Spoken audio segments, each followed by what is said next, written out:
My name is Aacia Rutledge. Everyone calls me Casey, and I'm 31 years old. 7 days after a delivery truck ran a red light and folded my car around a guardrail, my mom finally walked into my hospital room, and what she found was an empty bed with a single note on the pillow. By then I already knew about the 3 phone calls. I knew that while a surgeon was saying, tonight might be her last, my mom was answering, we're busy. Her sister needs us more right now. I knew my sister never picked up at all. I knew my dad was 9,000 miles away, believing a story that had been built just for him. But here's what none of them knew. That note on the pillow was only the beginning. What I found in the weeks that followed didn't just break my family apart. It explained, down to the blood in our veins, why that family was never really mine to begin with. Welcome back to Calm Drama Stories, where quiet people finally tell the truth about the families that underestimated them.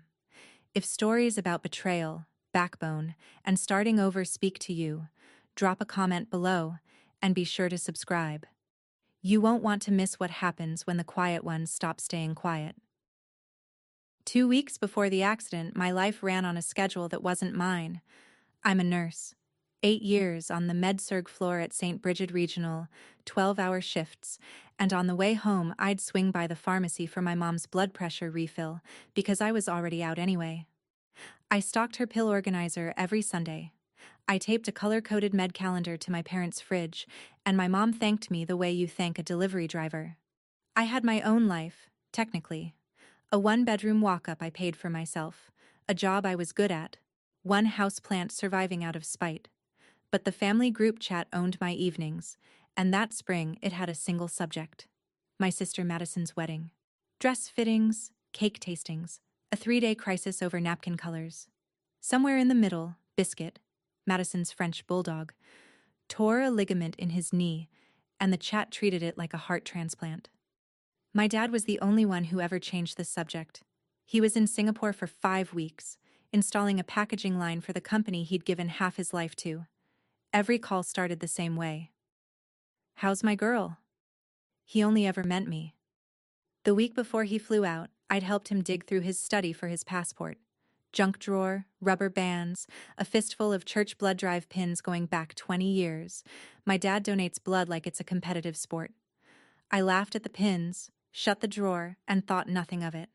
If I had looked closer, this story might have started 5 years sooner. That Tuesday I clocked out at 7, tired the way only a double shift can make you. I texted my mom that her prescription was in my bag. I never made it home. The intersection at Route 9 in Callahan has a long light and a short temper. I had the green. A box truck making a delivery run decided the red didn't apply to him, and 40 miles an hour of steel met my driver's side door. I remember the sound more than the impact. A giant can opener, working fast. Then ceiling tiles sliding past overhead, and a voice I knew from the break room saying my name like a question.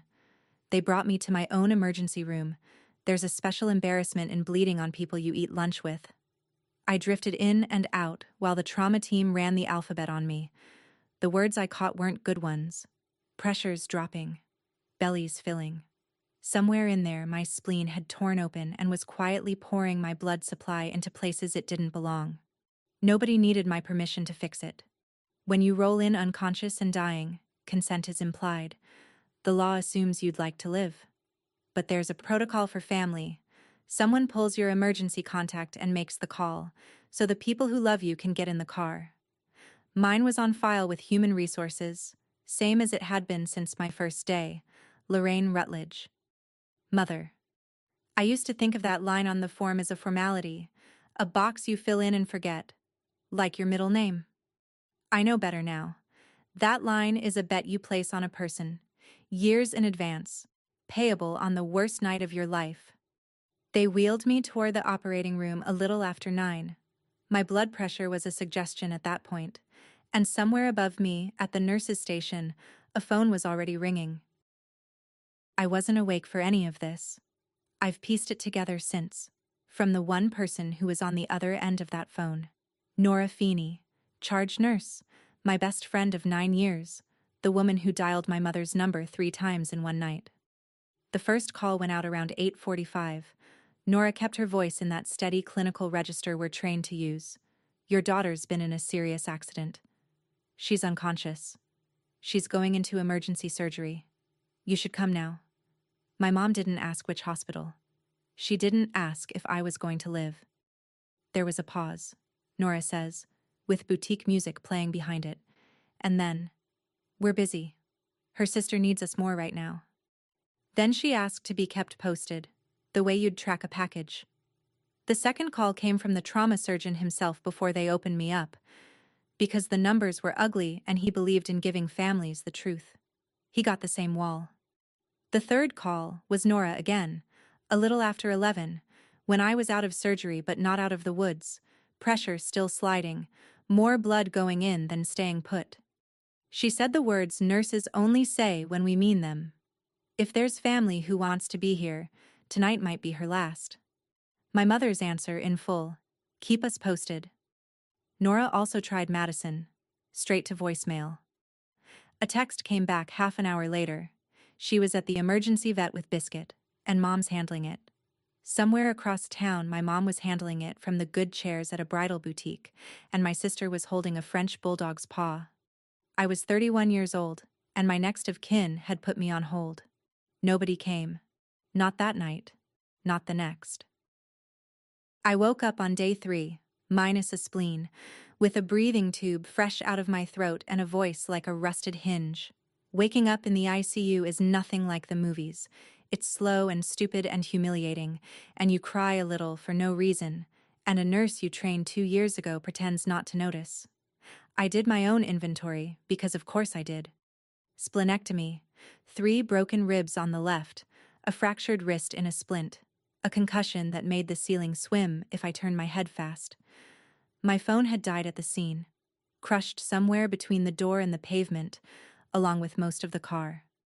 So I lay there, wired to a monitor I could read better than most people can read a menu, and I watched my own numbers instead of asking anybody how I was. Old habit. Nurses make terrible patients. We keep trying to work our own case. Across the hall there was an elderly man whose family had organized themselves into shifts. Daughter in the morning, son at lunch, a rotating cast of grandkids through the evening, like they'd built a schedule. I knew that schedule. I'd built that schedule for other people's families 100 times. Nobody had built one for me. On day 4 they moved me to step down. My own floor, my own unit, a bed I had probably made with my own hands. I asked Nora the question I'd been circling since the tube came out. Did anyone call back? Nora is the kind of friend who will not lie to you, which is exactly why she looked at the IV pump instead of my face. The answer came the next morning, with coffee, and the expression she saves for delivering bad news. Nora pulled the visitor chair to my bed, set down 2 coffees, and gave it to me the way I'd want it. Straight, in order, no anesthesia. She told me about the first call and the boutique music. She told me about the surgeon's call. She told me about 11 p.m., and the sentence that ends with tonight might be her last, and the answer that was shorter than a goodbye. Keep us posted. I asked her to repeat it twice. Both times her voice did the same small flinch on posted. Then I did something to myself that I don't fully regret. I borrowed her phone and opened Madison's Instagram, which is public, because of course it is. There it all was, in that bright, filtered light that makes every life look like a commercial. My sister in a fitting room mirror, satin and lace, champagne flute raised. My mom beside her holding the veil like it was a newborn. The story was posted the same evening a surgeon was telling her that her other daughter might not see morning. Next day, Biscuit in a little cone, bandaged leg, our brave boy, paw print emoji. My mom in the background of that one too, cradling the dog against her cardigan. I sat with the phone on my blanket for a while. I didn't yell. There's a switch that flips in medical people during a code. Hands busy, voice flat, feelings filed for later. It flipped. I drank the entire cup of water on my tray, put the phone face down, and said the only thing I had. Okay, now I know the price of a Thursday. But one person was missing from every photo, every call log, every excuse. Where was my dad in all of this? That question had a longer answer than I knew. Here's the thing about my dad. He would have crawled out of the Singapore harbor and swum home if he'd known, which is exactly why he didn't know. I called his cell from Nora's phone on day 4. I've had his number memorized since middle school. Straight to voicemail. He swaps his SIM for a local one when he works overseas. The American number sleeps in a drawer for 5 weeks. The plant site limits personal calls, the time difference eats the rest, and everything funnels through one person. My mom. Mission control. Keeper of the family news. On day 5, I borrowed Nora's tablet and wrote him an email. I kept it clinical, because clinical is the only voice I trust when my hands are shaking. Dad. On Tuesday, a truck hit my car. My spleen ruptured. I had emergency surgery.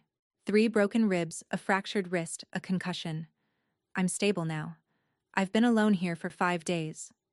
Call the hospital if you want verification. I love you. I hit send at 9 at night, which was morning where he was, and slept with the tablet next to my pillow like a teenager. He called Nora's phone 11 hours later.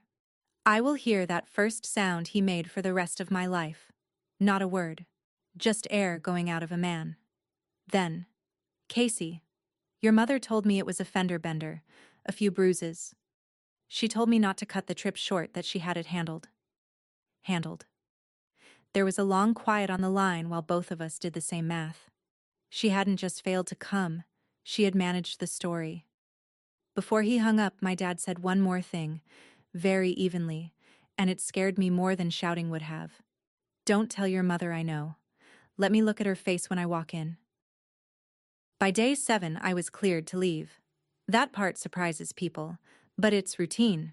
A week after a splenectomy, if your labs behave, home is where you heal. I was the easiest discharge that floor ever processed, mostly because I wrote half the plan myself. Follow-ups scheduled, meds reconciled, wound care supplies bagged. I couldn't manage the stairs to my own walk-up with broken ribs, so Nora took me home to her first-floor apartment and her fold-out couch, which is how nurses say, "I love you." Before I left, I asked for 1 sheet of paper. I'm not dramatic by nature. I chart. I don't compose. But some things need to be in writing, and I'd had a week flat on my back to choose every line. I folded it once and set it on the pillow, dead center, where a patient's head should have been. Nora was at the station that afternoon, so what happened next comes from her. Around 4, my mom and Madison finally came down that hallway. 7 days after the first phone call. They came with flowers and a balloon, dressed like a magazine spread about forgiveness, because my dad had called from his layover and my mom needed a scene of family reunion staged before his plane touched down. They walked into an empty room. Madison checked the bathroom. My mom picked up the note, and Nora says she watched the color leave her face in real time, top to bottom, like someone had opened a valve. Here's what it said. Discharged myself. Don't worry. I've had a week of practice being alone. Tell Dad the truth for once. Too late. I already did. He lands at 6:40. See you at the wedding. Casey. If you've ever lain in a hospital bed counting footsteps that never turned into your door, tell me in the comments below. I read everyone. And subscribe. Because what my mother did after my father landed took even me by surprise, and I'm the one who wrote the note. My dad didn't go home first. His plane landed at 6:40, and by 7:30 there was a rental car in front of Nora's building and a 62-year-old engineer standing in the doorway with his suitcase still in his hand. He looked at the splint, the bruises going yellow at the edges. The way I was propped on pillows because ribs make you choose between breathing and moving. He didn't say anything for a moment. Then he crossed the room and hugged me the way you'd handle blown glass, and said, "How's my girl?" And I fell apart in a way I hadn't let myself all week. He sat on the edge of the fold-out for an hour. He wanted the timeline, so I gave it to him like a handoff report. The truck, the surgery, the 3 calls, the boutique, the vet. He flinched at the vet. Engineers live and die by data. And I watched him take each fact and set it down carefully, like parts of a machine he was dreading reassembling. At some point he said quietly, "I believed her because it never crossed my mind not to." That sentence did more damage to me than the truck did, because that's the whole marriage, right there.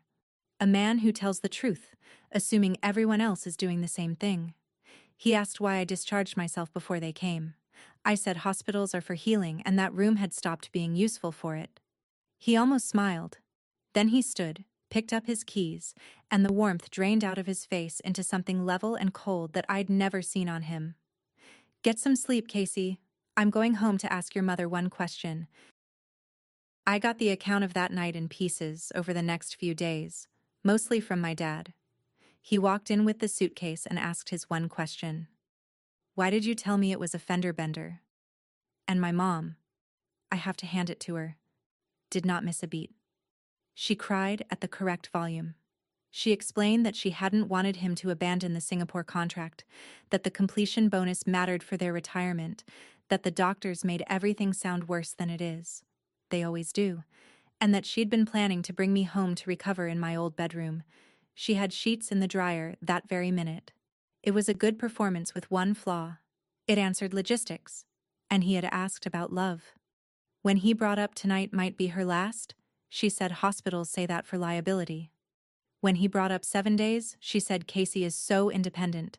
You know how she gets. She makes it very hard to help her. Madison drifted in around then and added, Mom was a mess, Dad. Don't make it worse. That was my sister's entire contribution to my near-death experience. Don't make it worse. My dad moved into the guest room that night. What he did not do was blow the house down, and honestly, I understood. Decent people give the benefit of the doubt one last time. It's the tax on being decent. Besides, the whole county had already picked its priority. Aunts, neighbors, the ladies from St. Monica's. Everyone hummed the same tune. 10 weeks to the wedding. Keep the family smooth for the wedding. Everyone was protecting the wedding. I started wondering what else that wedding was protecting. Madison visited me once during those first weeks. She stayed 15 minutes and brought a candle, the promotional kind her cosmetics company gives away with orders over $50, vanilla something, the shrink wrap still carrying a corner of the free gift sticker. She sat on the arm of Nora's couch, scrolled her phone twice, and delivered her version of concern. You scared everyone, you know, and honestly, you kind of hijacked my engagement month. I want to be fair to my sister, so here's fairness. I don't think she heard how it sounded. In her weather system, she is the sun. Eclipses are a personal insult. She asked if I was still up for being a bridesmaid, then eyed the splint and wondered out loud whether it would come off before the photos, because gray isn't in the palette. She asked me to please not make things weird with the relatives, because Mom is under so much stress right now. Then she left for a tasting. Nora watched the door close and let the silence season for a moment. She's good at that. Has she ever once, she asked, sat in a waiting room for you? I opened my mouth to defend the family and found the cupboard bare. Because I remembered a waiting room. Mercy West. Years back. Madison's appendectomy. 24 years old and terrified, and somebody spent the whole night in a plastic chair, filled out her intake forms, translated everything the resident said, held her hand until the anesthesia took her under, and was still sitting there when she woke up. That somebody was me. I was a 20-year-old nursing student with an exam that Friday. It had never once occurred to me not to be there. That's not a virtue, by the way. I was starting to see that. That's a training program. Recovery is boring, which is the nicest thing I can say about it. You walk your laps around somebody else's living room. You breathe into a plastic gadget 10 times an hour so pneumonia doesn't find you. You learn how many things a person cannot do one-handed, starting with a ponytail. And apparently, you keep the disease that put you here. By week 2, I had reorganized Nora's medicine cabinet, alphabetized her spices, and started laying out her vitamins next to the coffee maker each night. With a broken wrist, mind you. She came home from a shift, looked at the little cup of vitamins, and took my laundry basket away from me like you'd take keys from a drunk. You're auditioning again, she said.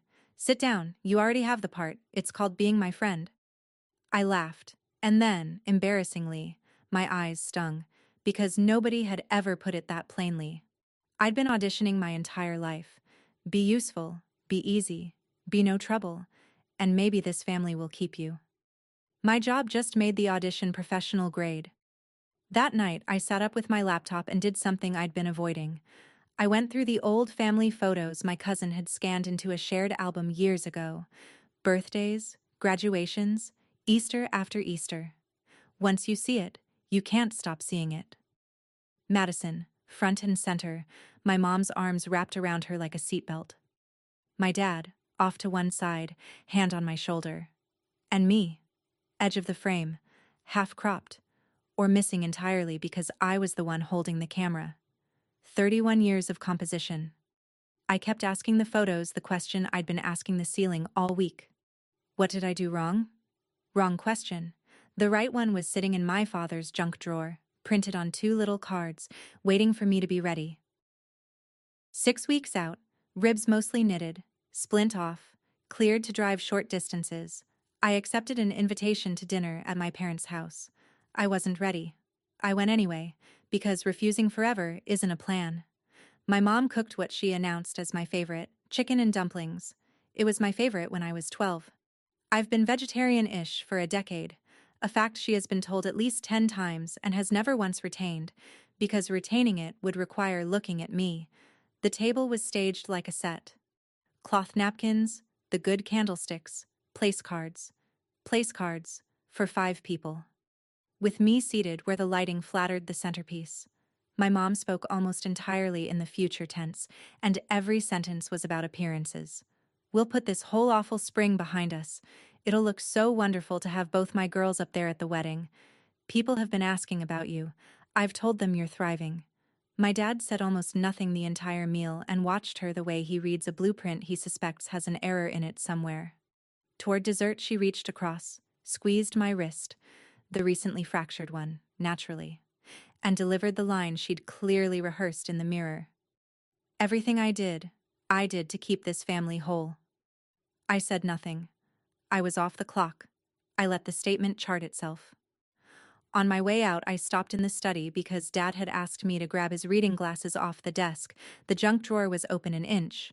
Rubber bands, passport, donor pins, and 2 laminated blood donor cards on top, side by side.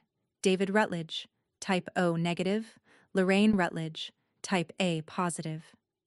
I stood there holding his glasses, staring at those 2 cards a good deal longer than a person needs to stare at stationery.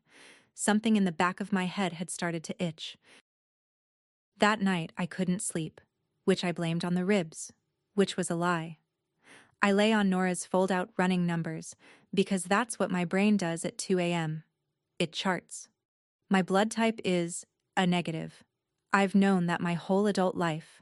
I donate, and 6 weeks ago 2 units of it had run back into my arm with my own name on the paperwork. Dad. O negative. Universal donor, 20-year PIN, absurdly proud of it. Mom. A positive, per the laminated card 12 hours old in my memory. Fine. O and A can make an A negative daughter. Textbook. Then, unbidden, at 2:17 in the morning, came Madison. Mercy West, the appendectomy. The pre-op nurse reading her chart aloud while I held her hand. AB positive. I remembered it precisely because Madison had turned it into a party fact she repeated for years. Universal recipient. My blood takes from everybody, it's very on brand. The room got extremely quiet. Here is the thing every nursing student learns in week 1 of pathophysiology. 2 parents, type O and type A, can make an O child or an A child. That's the whole menu. They cannot, not rarely, not unusually, cannot make an AB child. The B has to come from somewhere, and there is no B anywhere, in David and Lorraine Rutledge. I got up, ribs complaining, found the pad of yellow sticky notes Nora keeps by the phone, and wrote it out like an order I needed a second signature on, O plus A, AB. I stuck it on the fridge, and stood in the kitchen light staring at 5 characters and a math symbol that were quietly taking my family apart. Then I did what we do with a shocking lab value. I looked for error, an engraving mistake, a mixed-up chart, some once-in-a-million phenotype, because either that memory was wrong or someone in my house had been running a 35-year lie. I verified it the way I'd verify a med order that looked wrong. Independent sources, no assumptions, no snooping in anybody's records, because I like my license and I know exactly where the legal lines are. My own type was the easy one. It's in my own patient portal, which is mine to read, along with the transfusion record from the accident. A negative, confirmed. My dad confirmed his own without ever knowing there was a question. I called to ask how his week was going and steered us to the church blood drive, which takes roughly one sentence with him. He was off to the races in seconds. Universal donor, O negative, rarest of the common types. Casey. They call me first when supplies run low. He sounded so pleased. I sat there with my eyes shut, listening to my sweet, oblivious father hand me the evidence. Mom's card I had seen twice with my own eyes, in a drawer she'd never think twice about, on top of years of donor pins from the same church drives. A positive.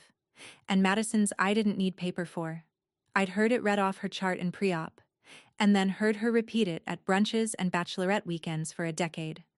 Universal recipient. It's very on brand. She's right, actually. My dad's blood gives to anybody. My sister's blood takes from everybody. Biology, it turns out, has a sense of humor. I sat at Nora's kitchen table and wrote the 4 types in a square. Parents on top, daughters underneath, the way you'd draw it for a genetics quiz. Me. Possible. Madison. Impossible. There was no version of this family in which my sister was my father's daughter. 31 years of your sister needs us more, and it turned out the sentence had a genotype. I want to be honest about what that night felt like, because it wasn't triumph. I made it to the bathroom and lost my dinner, and only some of that was the pain medication. If the math was right, my dad had spent 35 years building his life on a set of drawings that were forged before he ever picked up a pencil. And every scene of my childhood reshot itself in a new light while I sat on the bathroom floor. My mom at Madison's recitals with a camcorder, and at my pinning ceremony checking her watch.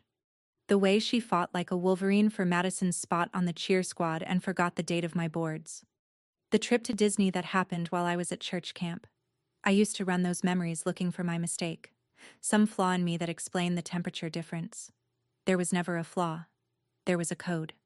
My mother had 2 daughters, one from a man she apparently loved, and one from the marriage that paid the bills. I was the daughter of the marriage. Madison was the daughter of the love story. Every unfairness of 3 decades snapped into place around that sentence like iron filings around a magnet. But a blood type only tells you what's impossible. It doesn't tell you who, or when, or whether my dad ever suspected, or how a lie that size gets serviced for 35 years in a town this small. For history, you don't need a lab. You need the person who remembers every wedding and every name that got swallowed. You need the family archivist. I texted my Aunt Carol, my dad's sister, keeper of the photo boxes, teller of careful truths, and asked if I could come by. Her reply landed in under a minute.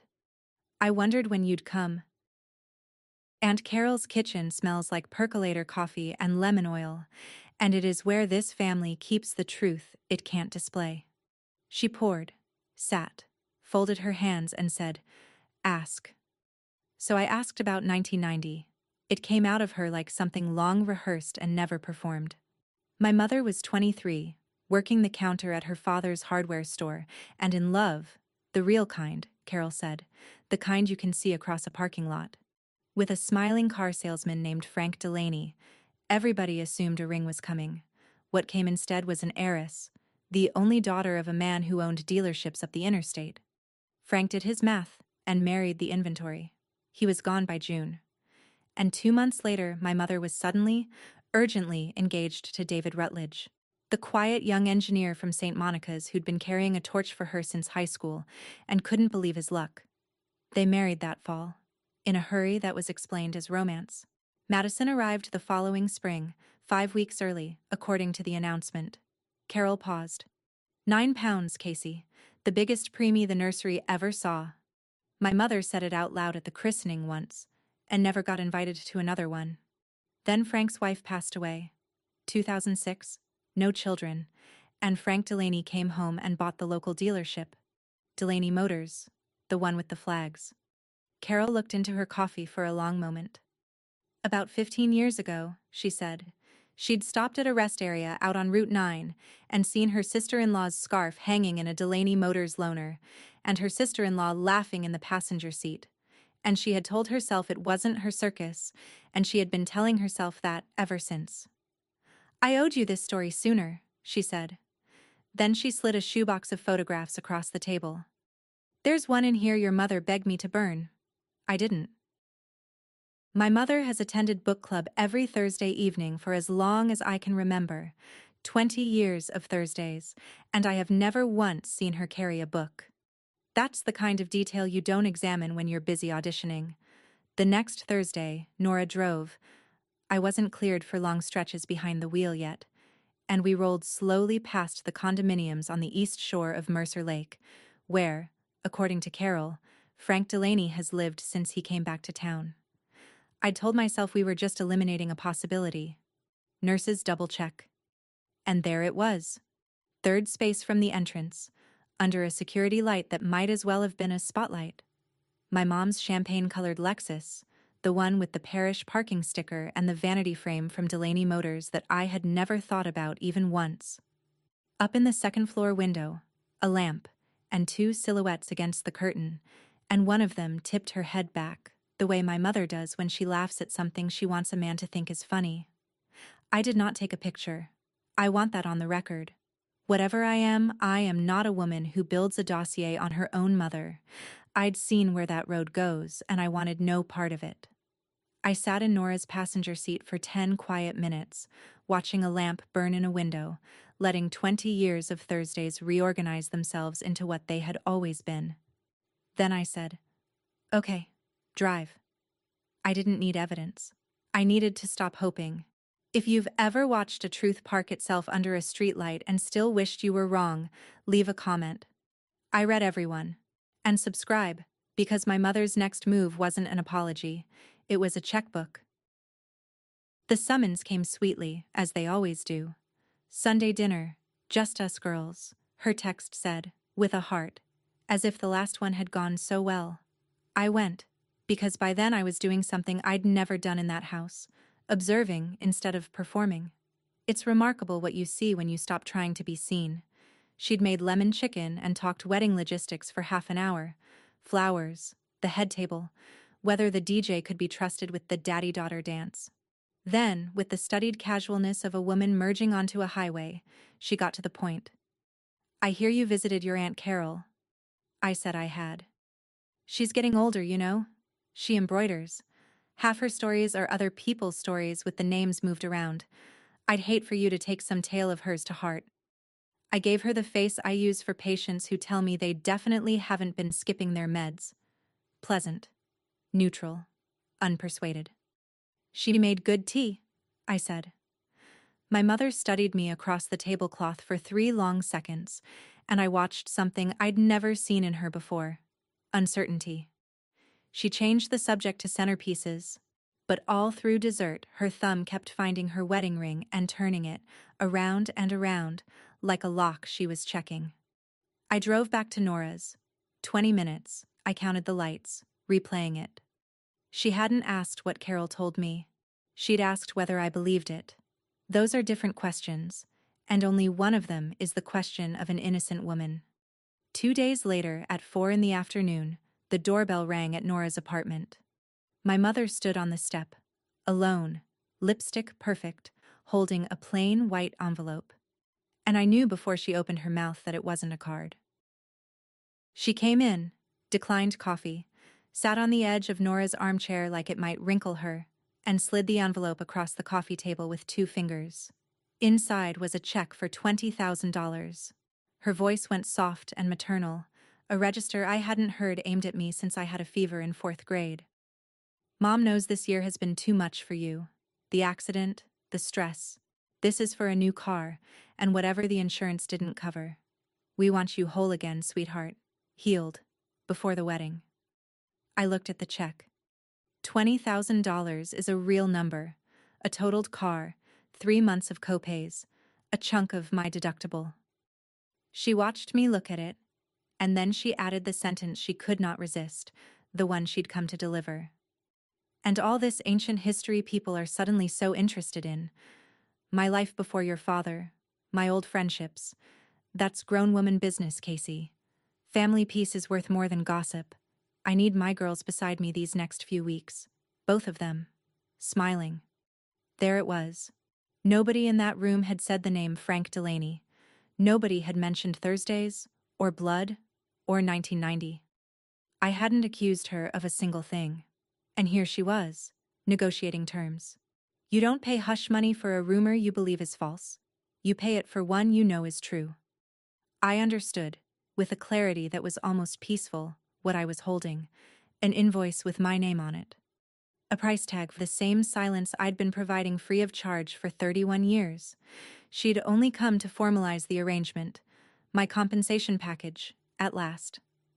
I set my water glass down, picked up the check, squared its edges politely, and slid it back across the table, face down. Her eyes followed it the whole way. I read monitors for a living, Mom, I said. Quiet voice. Hand-off report voice. I know when the numbers are lying, and I know a payment when I see one. She started to speak and I didn't raise my volume even one notch because I'd learned that from her calls to my hospital bed. The devastating things are best delivered calmly. For 31 years I've been applying for a position in this family. I brought coffee to the interview. I did the job for free, nights and weekends, and every year the posting went to Madison, and I finally know why. And it was never going to be me, no matter what I did. So thank you for the offer.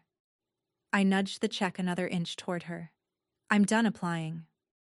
What happened to her face then is hard to describe if you've never watched a mask actually come off.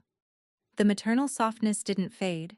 It shut off, like a screen losing power, and what sat across from me was a stranger I'd known my whole life. When she spoke again, her voice was low and even and very, very precise. Your father is a happy man. 35 years, a good home, a daughter getting married. If you take that away from him, Aacia. My full name, the one she pulls out like a blade. You won't be a hero. You'll just be the one who destroyed this family. Think about who they'll blame. Think hard. She stood, smoothed her skirt, and let herself out with her spine perfectly straight. Past Nora coming home with groceries, gracious to the last, complimenting the begonias on her way down the steps. The check stayed on the table, face down, one corner lifting in the breeze from the door. Nora set down her bags and looked at me. So, she said, what monitor do we watch now? And the honest answer was, my father's. That night, I finally went through Carol's shoebox, and near the bottom, in an envelope with softened corners, I found the photograph my mother wanted burned. October 1990, the bridal room at St. Monica's. My mother, 23 years old in her wedding dress, being fixed by two aunts, and she is crying. Not happy tears, you can tell, even in a faded print. Her eyes are swollen and aimed at the middle distance, and standing behind her is my grandmother, mouth set like a staple, hands clamped on the bride's shoulders in a way that isn't affection. Carol had told me what her own mother reported hearing from the doorway that morning. Wipe your face. He's a good provider. That was the pep talk. That was the whole sermon on love, from a mother of that generation to a pregnant 23-year-old whose man had just married a dealership. I sat with that photo a long time. I'm not going to tell you I forgave her, because I didn't and I don't know that I will. But for one night I could see the machine that built her. A young woman handed exactly one exit, told that a ring was a roof, that appearances were oxygen, that you married the reliable man and kept the rest in a drawer. She took the exit. Then she spent 35 years making everyone else pay the toll. I was the daughter of the marriage, I told Nora, who'd brought tea and didn't ask questions. Madison was the daughter of the love story. Mom kept the love story and billed the marriage. Understanding a thing and excusing it are different rooms in the same building. I stood in the first one and kept the door shut on the second. What I hadn't decided, the thing I circled for days, was my dad. And the following week, my dad, without knowing it, decided for me. Saturday, my parents' backyard, a month before the wedding. My dad at the grill in the apron Madison bought him years ago, world's okayest chef, flipping burgers while Madison, barefoot in the grass, made him practice the daddy-daughter dance off a phone speaker. He counted his steps out loud and apologized to her feet, and she laughed, head back, and he glowed like the coals. I stood at the picnic table holding a bowl of potato salad, watching the happiest man I know dance on a floor that I alone could see wasn't there. That's not fully true. My mother could see it too. She watched from the kitchen window, and when her eyes met mine through the glass, she smiled and raised her iced tea half an inch, a toast between colleagues. That's what my silence made us, colleagues. That night on Nora's couch I laid it all out loud, both roads. Tell him, and I detonate the family, the wedding, his 35 years, maybe his health, and hand my mother the story she'd already drafted, where I'm the bitter daughter who burned it all down over a grudge. Stay quiet, and he's happy. He stays happy. Isn't that worth one shut mouth? Isn't that mercy? Nora listened all the way through, then asked one question, in the tone she uses for teaching new grads. On your floor, does a patient have the right to their diagnosis? Even the bad ones. Even when the family says don't tell him, it'll only upset him. I said yes. Obviously, yes. Legally, ethically, yes. It's his body, his life, his choices. She nodded, slow. Then explain to me why your father is the exception. I was still sitting with that when my phone buzzed against the armrest. Dad. Fishing Saturday? Mercer Lake? Sunrise. Just my girl and me. He picked me up Thursday to go buy bait and tackle for the weekend, because in my family preparing for the fishing is half the fishing. In the truck, hand drumming the wheel, he was lighter than I'd seen him since the airport. And then, at a red light, he told me why, in the shy voice he uses for generosity. He'd talked to the wedding venue that morning and paid off the remaining balance, the last third of the bill, as a surprise. Then he'd gone by the credit union about pulling a slice of his retirement savings early because there was one more surprise. He'd left a deposit at St. Monica's for their 35th anniversary, 2 months after the wedding, a vow renewal, same church, same altar, same everything. Your mother deserves to get married twice, he said, and smiled at the windshield, and my stomach dropped through the floor of the truck. I looked out the window and did the arithmetic I do best, dosage and time. His pension, draining into a wedding for the daughter of the man on Mercer Lake. His voice, saying vows to a woman with a standing Thursday appointment. And me, sitting on the truth, telling myself my silence was for him. It landed on me at that red light with an almost physical weight. That's her sentence. I hadn't wanted to worry you. I did it to keep this family whole. Silence dressed up as protection, protecting nobody but the silent. Stay quiet one more month, and I wasn't her victim anymore. I was her apprentice. The light turned green. Sunrise Saturday, my dad said. I'll bring the thermos. 5 days. I had 5 days, and one speech I realized I'd been writing my whole life without knowing it. Friday night I sat at Nora's kitchen table and prepared, because preparation is how I hold my hands still. My first draft of the plan looked like a case file. Print the timeline, list the blood types, maybe pull the wedding announcement from the library's newspaper archive with the birth date doing its quiet math underneath. I got halfway through the list before I saw what I was building. A prosecution. I've stood in enough rooms where a person's world got taken apart to know how it should be done, and it is never done with a binder. When we deliver the worst news on the floor, we don't hand the family a stack of labs. We sit down. We say the true thing in plain words. We stay in the chair while it lands, and we answer every question, and we do not flinch, and we do not leave. The facts should be checkable, but the moment should be human. So this is what I decided to bring to Mercer Lake. Myself, the truth in order, and one sentence I would offer him at the end. Ask me anything, and I'll answer. And everything I say can be verified without taking my word for a thing. No folder, no photographs of a Lexus under a light, because there were none, and there never would be. I took the yellow sticky note off Nora's fridge, O plus, AAB, starting to curl at the edges, folded it, and put it in my wallet. Not to show him. To remind me, in case my nerve went, that this was a diagnosis, not a weapon. I'm done applying, I told the kitchen window. This isn't an application. Then I set 2 alarms and didn't need either one. Mercer Lake at sunrise is the kind of quiet that has texture. Mist standing on the water like it pays rent, the dock boards ticking as they warm.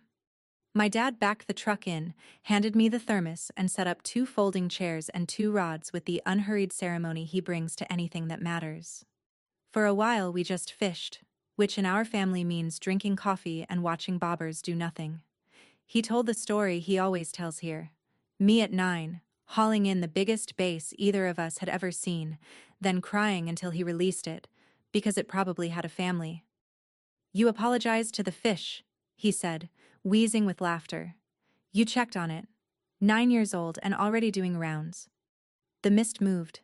The coffee went down. And I sat there with the truth in my chest like a held breath, watching the light come up on the east shore, where somewhere among the condos a champagne Lexus had spent 20 years of Thursdays. I had planned an opening, something gentle about needing to tell him hard things. I never got to use it. My dad reeled in, slow, set the rod down across his knees, and looked at me the way he looks at a machine that's been making a sound only he can hear. Casey, he said, you've been carrying something since the hospital. I watched you carry it at dinner and in the truck, and you're carrying it right now, and it's bending you. He turned his chair to face mine, and the dock creaked, and the water lapped, and my father, the last innocent man in this story, said, "Set it down." So I set it down. All of it. I did it the way I was trained to deliver the news that divides a life into before and after. Plain words, short sentences, nearest truth first. I started with the accident because he already held half of it. Dad, the fender bender story wasn't a mix-up. Mom knew the first night. She got 3 calls. She was told I might not live, and she said her sister needs us more, and she went dress shopping. And then she managed the story so you'd stay away. His jaw set, but he nodded. This part he had mostly assembled himself in the guest room, alone, at whatever hour men like him do their accounting. Then, the middle truth. I took out my phone and showed him nothing. I just talked. You're O negative. You've told me 100 times. It's on your donor card in the study. Mom's card says A positive. I'm a negative. That all works. Breath. Madison is AB positive.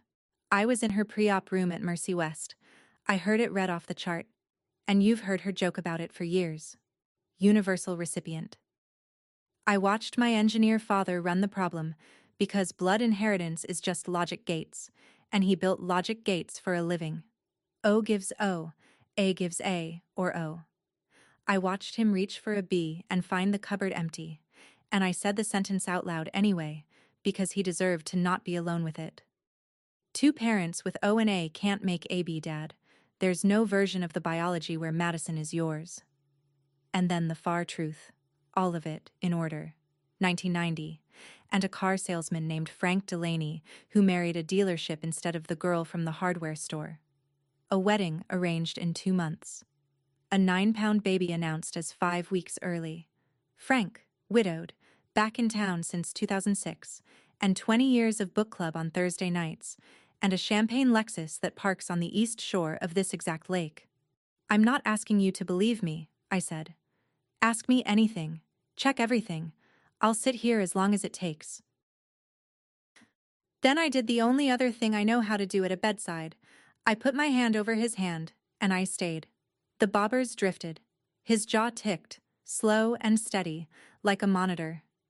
He was quiet for the longest 20 minutes of my life. He went through it the way strong men do, in stations. First denial, barely a sentence. Your mother wouldn't, which collapsed under its own weight before he finished it, because he'd already watched her lie to him about my surgery with a straight face. Then the engineering.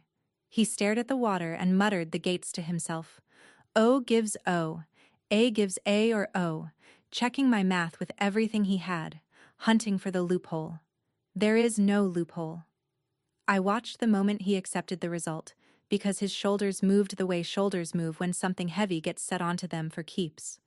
Then the anger, which lasted less time than I expected and wasn't aimed where I feared. And then he asked the question I'd been dreading. How long have you known? I told him. Weeks. And why I'd waited. The wedding. His heart. The story Mom had ready where I'm the one who burned it down. He listened. Then quietly. Why did you tell me now, when it would have been easier forever not to? And the answer came out of me from someplace older than the accident. Because I spent 31 years trying to be useful enough to love Dad. I almost died still auditioning. I'm done. You deserved a marriage, not a maintenance contract. And I deserved to be somebody's daughter, not the family's nurse.